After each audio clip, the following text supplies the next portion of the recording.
banyak kitab-kitab terjemahan Wahabi itu memang cukup provokatif dan dengan narasi yang memang siapapun yang nggak pernah mondok pasti tertarik. Misalnya begini, cerita bid'ah misalnya. Iyyakum wa muhdatsatil umur fa inna kulla bid'atin dhalalah wa kulla dhalalatin finnar misalnya gitu. Wa kullu muhdatsatin bid'ah wa kullu bid'atin dhalalah wa kullu dhalalatin finnar.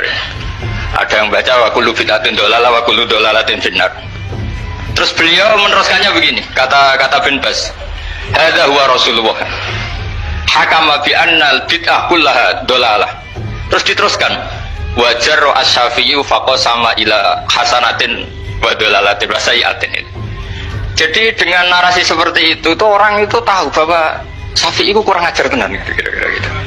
Jadi ini Rasulullah yang mengatakan semua bid'ah ini dolalah, tapi Syafi'i lancang dengan membagi ada dolalah, ada sayyi'ah, ada hasanah, ada sayyi'ah. Ini aneh katanya. Wong Rasulullah yang Nabi saja bilang satu, semuanya dolalah, kok dia bilang dua. Diredaksikan jaro'ah, kira-kira makna sedannya yang lama atau berani. Sehingga orang mesti tanya, kenapa sih tidak ikut Rasulullah saja? Tapi ini satu ilmu, setidaknya ilmu perdebatan, bukan ilmu hakiki, karena kita tidak tahu yang diridhani Allah yang mana.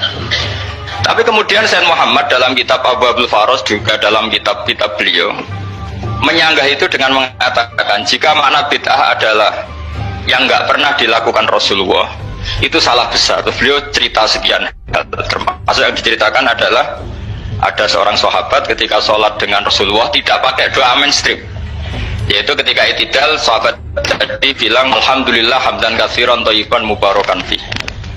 Setelah itu setelah Nabi habis sholat umul qail, siapa tadi yang melafatkan itu? Semua sahabat diam karena takut disalahkan. Tapi apa yang dikatakan Nabi?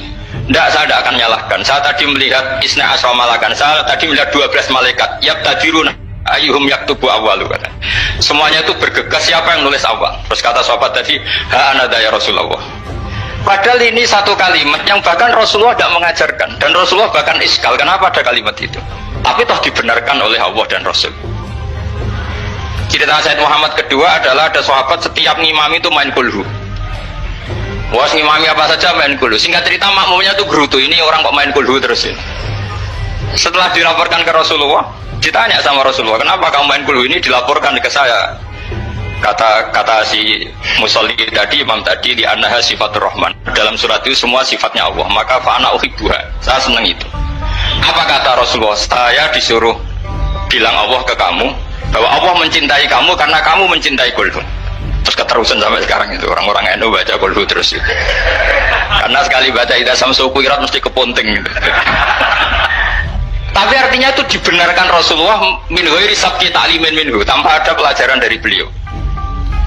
Runtuhlah teori bid'ah bahwa bid'ah adalah semua yang nggak pernah dilakukan Nabi, diajarkan Nabi. Nyatanya beberapa kali Nabi membenarkan sesuatu yang belum pernah diajarkan oleh beliau. Masalahnya adalah tidak semua orang baca kitabnya Sayyid Muhammad atau baca tidak paham.